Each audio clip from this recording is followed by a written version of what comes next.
vai bater um papo agora com o Corpo de Bombeiros sobre a preparação da temporada 2019-2020, o verão que já está chegando. E para conversar a respeito dessa preparação aqui para a região, eu recebo o Major Henrique Piovesan, ele que é comandante da operação neste próximo verão. Major, bem-vindo, bom dia.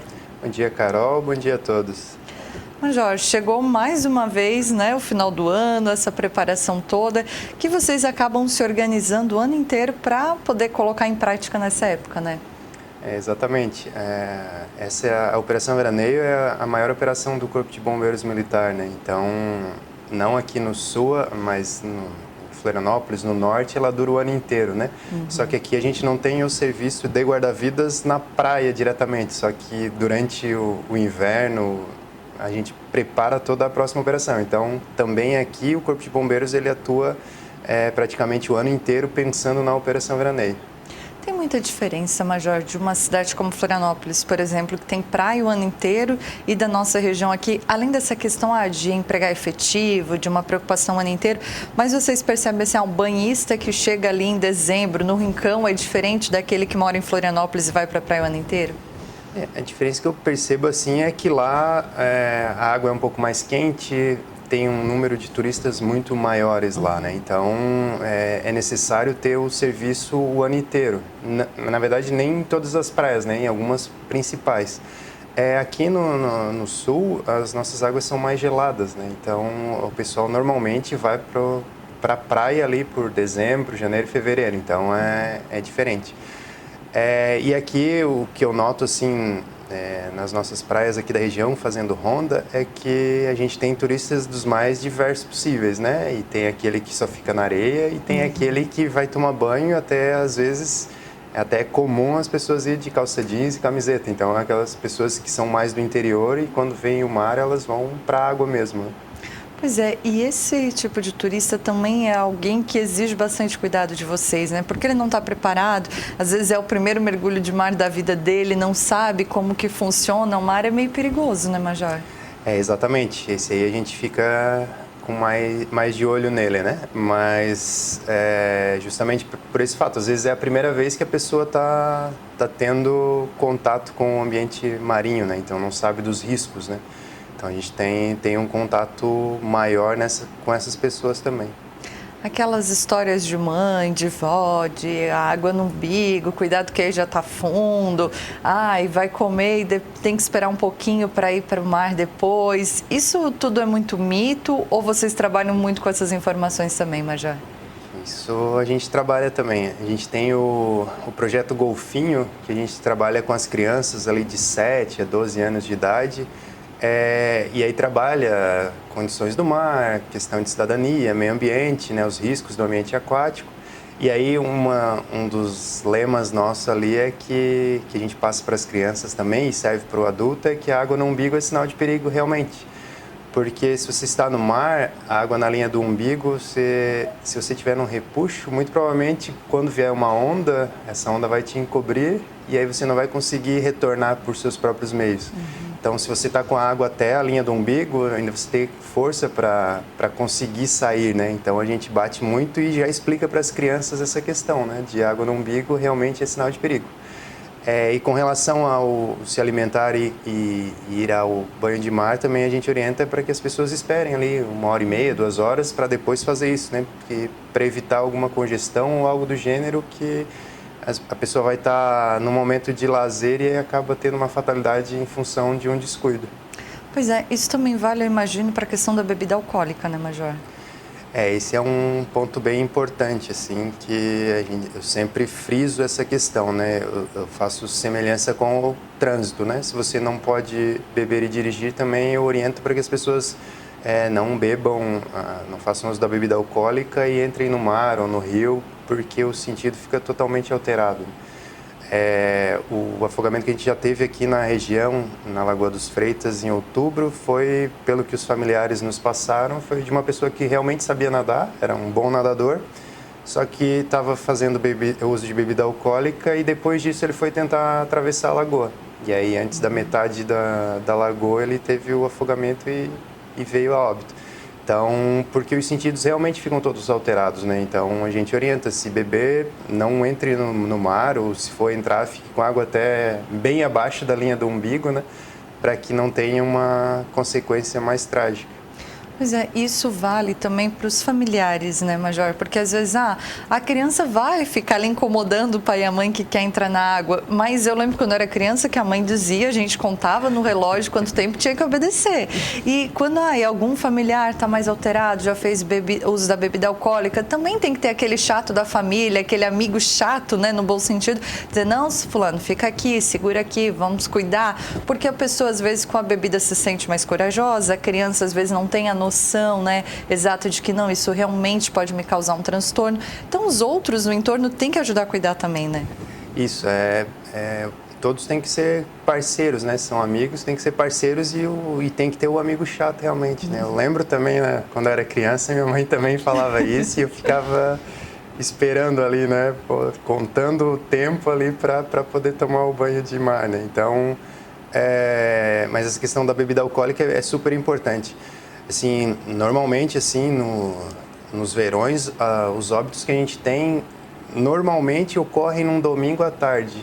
Então, o domingo é o dia que as pessoas normalmente vão para algum local, fazem um churrasco, tomam alguma bebida e acontece na sequência. Normalmente é isso que acontece, assim, é um domingo, umas 2, 3 horas da tarde tem um afogamento. É bem característico e normalmente tem esse ambiente ao redor, né, de a pessoa estar num churrasco, estar numa confraternização e depois entrar na água. Então é bem importante isso e é necessário que tenha alguém chato ali sim para ficar cobrando para que essa pessoa não cometa esse ato e aí acabe com o passeio de todos, né?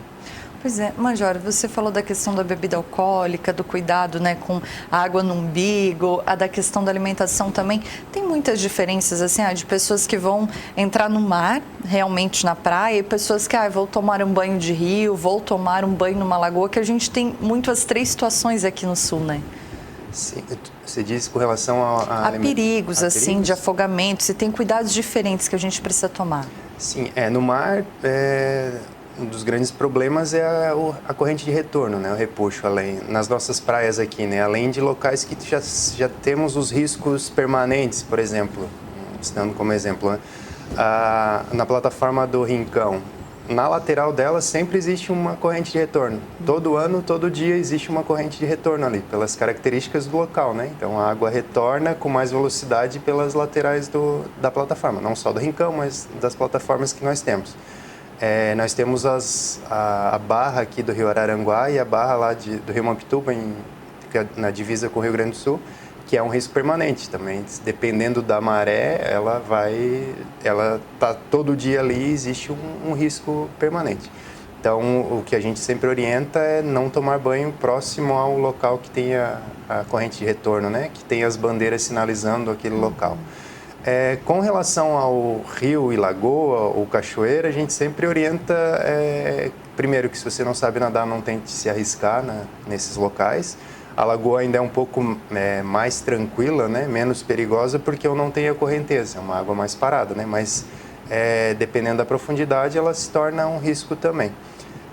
E em rios e cachoeiras, principalmente, a orientação maior é que as pessoas não pulem de cabeça nesses locais na água, né? Às vezes quer dar um mergulho e já, sem sequer ter entrado na água, já vai pular de cabeça. E aí a gente pode ter uma lesão grave ali, né? De coluna cervical, a pessoa fica inconsciente e por estar inconsciente embaixo d'água vai ser o afogamento e aí a consequência, a morte. Então, se for pular, pule com os pés, então, ou o ideal é entrar primeiro, verificar as condições de profundidade do local, para evitar uma situação desagradável que acontece normalmente no final do ano, né? Até porque nesses locais, às vezes tem muita pedra, rio tem muita pedra que a gente não consegue observar lá de cima, né? Exato. E a gente já teve casos aqui de acontecer o que eu passei antes, né? A pessoa foi pular, bateu com a cabeça numa pedra no fundo do rio, ficou desacordada, só que desacordada embaixo d'água você não tem como respirar, né? E aí as pessoas não notaram no momento adequado de tentar buscar ela ali para fazer o resgate e ela veio a óbito na sequência. É algo realmente muito preocupante. E, Major, a gente tem, na questão da praia, né, da areia mesmo, a gente tem alguns postos salva-vidas. A gente não tem isso hoje ainda nas lagoas e nos rios, por exemplo, né? Algumas lagoas a gente tem aqui na região do 4º Batalhão, né? Então, as lagoas que são abertas ao público, que normalmente eu não tenho um comércio que se utiliza daquele ambiente aquático para obtenção de lucro, nós colocamos pelo menos um guarda-vidas. Então, o exemplo mais próximo aqui, na Lagoa dos Freitas, por exemplo, é uma lagoa totalmente aberta ali. Então, tem um ponto específico que a gente coloca o serviço de guarda-vidas. Nos demais locais, onde eu tenho um comércio que se utiliza daquele ambiente aquático para obtenção de lucro, é necessário que ele coloque um guardião de piscina, que a gente chama, né? O termo, né? Não é um guarda-vidas, o termo que a gente chama é guardião de piscina. Então, é obrigação daquele comércio colocar uma pessoa habilitada para auxiliar, prevenir ou efetuar um resgate se necessário. Isso é uma lei, Major? Isso é uma normativa, e quando nós fazemos fiscalização ali para concessão de atestado de funcionamento, para o alvará, a gente sempre cobra que a pessoa tenha esse profissional ali que saiba atuar nessas ocorrências. E acho que é até bom a gente deixar isso claro para quem está nos assistindo, que às vezes vai numa lagoa particular, final de semana, com a família inteira, tem que ficar de olho, né? Se realmente tem esse profissional, ficar perto, como ficaria no mar, num outro local com guarda-vida, porque aquele também acaba sendo um ambiente de risco e eu preciso cuidar onde eu estou levando a minha família, né, Major? Exatamente. Principalmente se você não conhece o local, né? Se é a primeira vez que você está indo no ambiente, a gente sempre orienta a ficar o mais próximo de alguém que traga a segurança para a pessoa, né? E aproveitando a pergunta, a gente tem alguns locais aqui, muitos locais, né, que nós não temos o serviço de guarda-vidas, que são no interior, aí, lagoa, rio, etc., né? E aí nós, no final da Operação Veraneio passada, a gente fez um estudo sobre esses locais onde já aconteceram mortes ou onde as pessoas realmente vão no verão para tomar banho de rio, lagoa, etc. E aí, com base nesse estudo que a gente fez, levamos para Florianópolis, a Coordenadoria de Salvamento Aquático fez o estudo em si e analisando correnteza, profundidade, meios de acesso ao local, a infraestrutura. E aí ele levantou alguns pontos do que a gente precisa fazer para tentar minimizar as mortes nesses locais onde a gente não tem o serviço, né?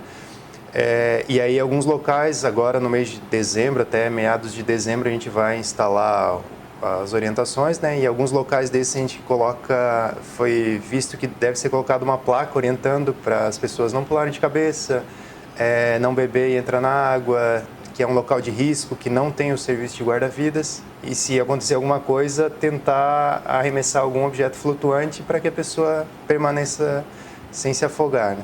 Em outros, além da placa, eu coloco uma boia também, então eu já tenho próximo ali alguém de fora alcança esse objeto flutuante. Em outros, a gente isola o local com cordas delimitando. Esse é um local de menos risco, né? Porque, na verdade, como não tem o serviço de segurança ali, é um local de risco, né? Então a gente orienta assim, aqui é um local que não vai ter tanto risco.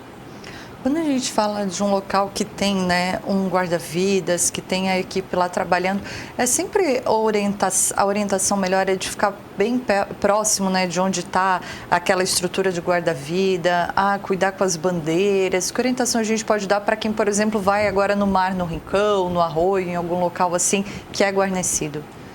Então, um posto guarda-vidas, ele atende, por norma isso, né, ele atende um raio assim, de 200 metros para um lado e 200 metros para o outro. Então, em torno de 400 metros, cada posto ali consegue cobrir. Então, não necessariamente você precisa ficar na frente do posto guarda-vidas, né? Mas o que eu sempre recomendo às pessoas é que elas, ao chegar na praia, verificar a coloração das bandeiras no posto guarda-vidas para saber as condições gerais do mar. E aí também pode chegar no guarda-vidas e perguntar qual o melhor local da praia nesse momento. Porque às vezes, como o ambiente marinho ali, ele é muito dinâmico, às vezes a corrente de retorno ela está num determinado ponto, num dia, e aí ela foi sinalizada, e de repente no dia que você foi na praia, essa corrente de retorno está bem em frente a um posto de guarda-vidas. Então ela vai estar sinalizada que ali tem a corrente de retorno, então não necessariamente na frente do posto de guarda-vidas seria o local mais seguro para o banho, né? E sim para o lado. Então por isso que eu sempre oriento as pessoas chegarem na praia e perguntar para o guarda-vidas, né? Para ele fazer essa orientação do melhor local na praia naquele dia. São coisas diferentes a bandeira que está lá no posto e a bandeira que está na beira da praia? Sim, é importante passar para as pessoas, né? A bandeira que está sobre o posto guarda-vidas, ela indica as condições gerais do mar. Então, normalmente, é para ser assim, né? Todos os postos vão estar com a mesma coloração de bandeira lá em cima, né? Porque as condições do mar aqui na nossa região, tanto do Rincão até Passo de Torres, elas praticamente são iguais durante o dia. Então, normalmente as bandeiras são iguais. Só que na beirada da praia eu coloco bandeiras identificando alguns perigos daquele dia. Por exemplo, normalmente é a corrente de retorno, o repuxo, né? Então, às vezes, você pode verificar que lá em cima do posto tem uma bandeira amarela, por exemplo, que indica que você deve ter atenção, né, que são risco médio de afogamento. E lá na beirada da praia, em frente ao posto, por exemplo, eu tenho uma bandeira vermelha. Então, se eu tenho uma bandeira vermelha lá junto à água, é que ela está indicando que ali tem uma corrente de retorno. Então, tem um repuxo naquele ponto específico. Então, as condições gerais do mar são eu tenho que ter atenção, né, no caso de uma bandeira amarela. Só que naquele ponto específico que eu tenho uma bandeira vermelha, ela está dizendo que ali existe um local de risco. Então, ela está sinalizando aquele local de risco. E se eu tenho uma bandeira verde, lá na beirada da água, aquele é um local mais seguro para o banho. Então, a gente sempre faz a correlação com o semáforo, né, que são as cores das nossas bandeiras que ficam no posto. Então, o vermelho é um alto risco de afogamento, seria o pare do semáforo, né? Então, tem que ter uma atenção muito grande. O amarelo eu tenho que ter um risco médio de afogamento, então para eu ter atenção naquele local. E se eu tenho uma bandeira verde, é um mar tranquilo, né? Com baixo risco de afogamento, semelhante ao semáforo. Então, eu consigo ter um banho de mar mais seguro. E geralmente aqui no Balneário Rincão, nas nossas praias, a bandeira, no geral, ela está vermelha ali nos poços, né? Que o mar parece que está sempre assim mais agitado, né? Mas quando a gente vê uma bandeira verde também é muito legal, né? Eu me lembro de algumas vezes que eu estive na beira da praia com a bandeira verde, com criança, e aquela sensação de, não, aqui é mais tranquila, mais seguro, deixa o dia também mais sossegado para quem está ali, né? Sim, o grande problema é que nas nossas praias aqui a gente tem muita influência dos ventos, né? Então, tem dias que eu tenho ventos muito fortes e as ondas aumentam também e eu crio mais correntes de retorno no local. Então, necessariamente a gente coloca a bandeira vermelha, mas não é, o guarda-vidas não quer trabalhar e ele coloca, né? Às vezes a pessoa, o mar tá bom, mas não, na verdade... existe a corrente de retorno e às vezes a pessoa que não conhece o mar não sabe das condições realmente, né? Mas eu lembro que no final do ano passado, né, na Operação Veraneio passada, ali do Natal ao primeiro do ano, a gente teve ótimas condições de mar, assim, o mar estava quase uma lagoa, assim, então não tinha quase nada de onda e teve dias que foram colocadas bandeiras verdes também, né? Só que isso varia com o tempo, né? Se eu tenho muito vento, muito provavelmente ou vai ter uma bandeira amarela ou vermelha, porque o mar vai ter correntes de retorno naquele local. Major, como é que funciona a operação esse ano, né? Com quantas pessoas vocês trabalham? Ela começa agora no final do mês de outubro e se estende até quando? O efetivo que a gente vai colocar nas praias, aqui nas nossas 5 grandes praias, né, que vai do Balneário Rincão até Passo de Torres, ele é basicamente semelhante ao da última Operação Veraneio. A gente trabalha com 19 bombeiros militares que fazem a coordenação local nessas 5 grandes praias.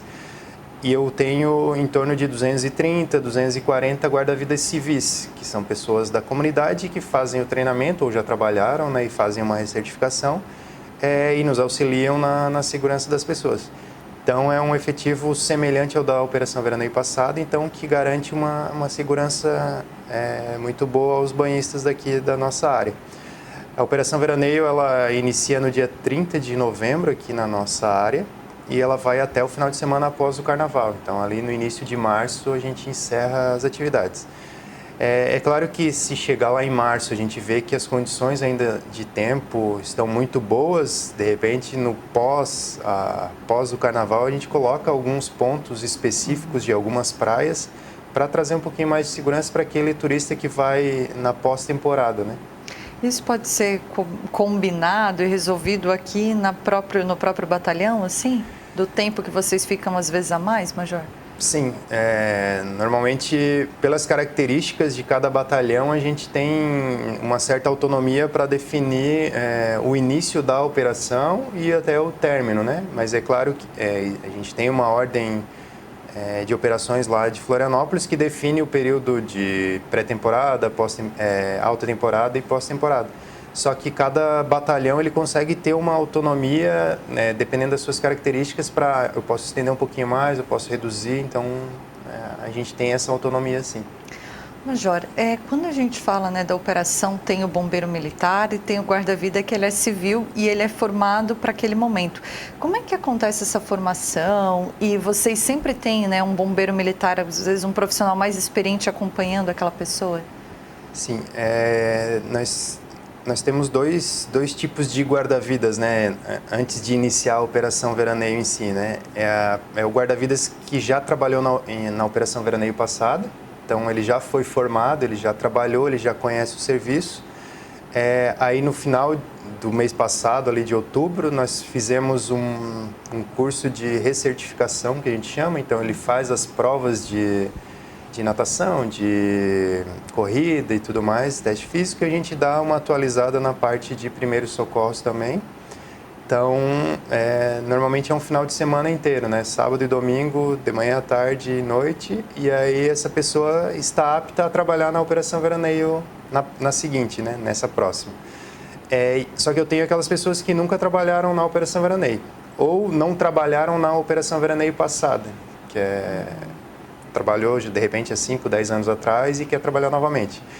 Então, essa pessoa ela faz um teste para entrar, também de natação e de corrida, apresenta algumas documentações que a gente exige, e aí, durante o mês de novembro inteiro, ele faz o curso de formação de guarda-vidas. Então, toda manhã, nas nossas praias aqui, está ocorrendo o curso de formação agora no mês de novembro. Então, eles ficam aptos a trabalharem na Operação Veraneio seguinte, né? Se eles passarem, se forem aprovados. Então, para essa Operação Veraneio, por exemplo, eu tenho em torno de 130 guarda-vidas que já foram recertificados, então trabalharam na Operação Veraneio passada, fizeram os testes, receberam o conhecimento, estão aptos a trabalharem a partir de agora. E eu tenho em torno de 100 guarda-vidas que estão fazendo um novo curso.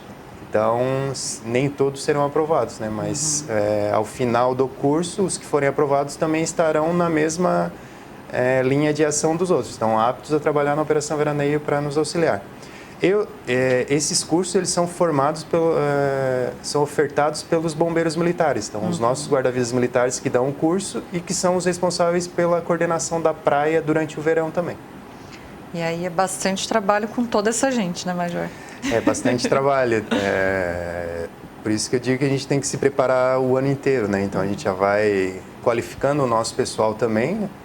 Porque além dessas atribuições, a gente tem as demais atribuições rotineiras do serviço de bombeiro, né? Então, esses militares que sempre trabalham na praia, a gente vai sempre qualificando, ofertando mais cursos para que também no verão ele esteja mais preparado para poder ensinar esses guarda-vidas e cobrá-los na Operação Veraneio.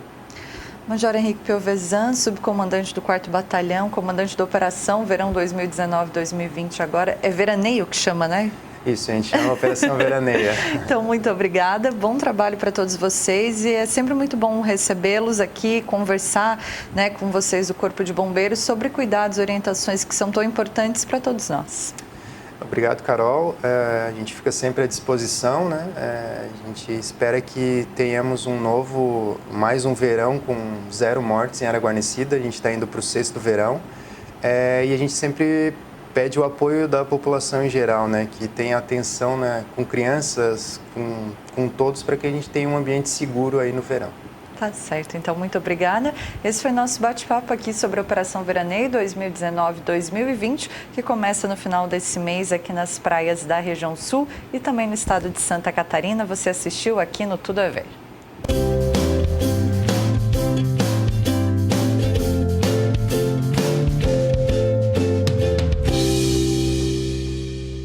Como toda sexta-feira aqui no Tudo a Ver, a gente tem aquelas dicas de moda bem bacanas sobre moda, sobre o curso com o pessoal do Senac, e você assiste comigo a partir de agora aqui no Tudo a Ver.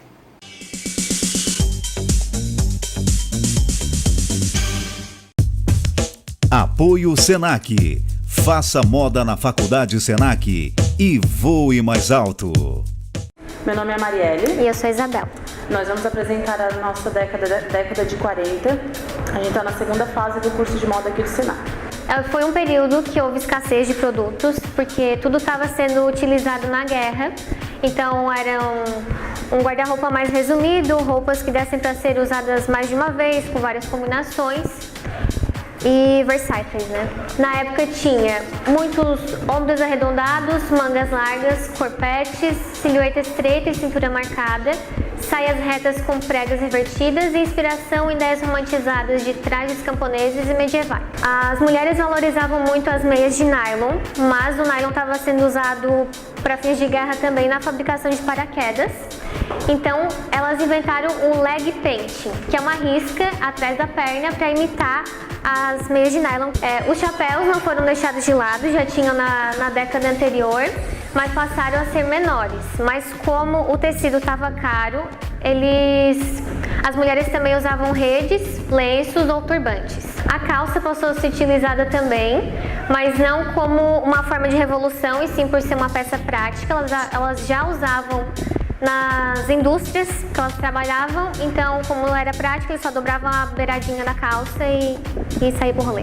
Os cabelos das mulheres continuavam mais longos que a década anterior, porém elas faziam de outra maneira os penteados dela, como não tinha secador ou babyliss, enfim, elas torciam com o dedo, prendiam com grampo, ia dormir e no outro dia estava cacheado. E se inspiravam também nas divas do cinema americano. Apesar de não ter uma diversidade de maquiagem na época, elas improvisavam os elementos com materiais caseiros. Por exemplo, o rímel, elas usavam graxa de sapato. E para fazer blush, elas botavam a beterraba no álcool, deixava curtindo e no outro dia só passava na pele. Como característica da maquiagem da época, a pele mais natural, um pouco de pó e blush, sombra marrom e delineado leve, sobrancelhas naturais, porém em formato de arco, e o clássico lábios vermelhos, né? Algumas curiosidades sobre a moda da década de 40. Foi lançado o primeiro traje de banho em julho de 1946. Foi inaugurada a Casa Canadá, que fica no Rio de Janeiro, onde foi considerado o primeiro desfile de moda no Brasil. Entre 1945 e 1946 aconteceu o Teatro da Moda no Museu de Artes Decorativas em Paris, que o espetáculo reafirmava a existência da beleza da alta costura francesa. E em 47, Dior apresenta sua primeira coleção, que viria a ser chamado o New Look. Quem quer voar mais alto e dar um grande salto profissional, precisa escolher o lugar certo para se preparar. Faculdade Senac, o impulso para você decolar.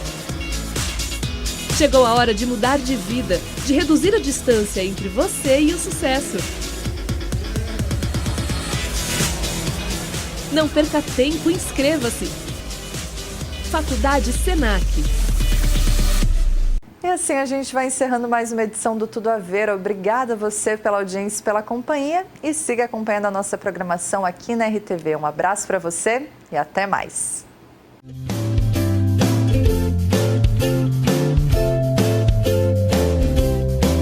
Programa Tudo a Ver. Oferecimento Chiquinho Móveis.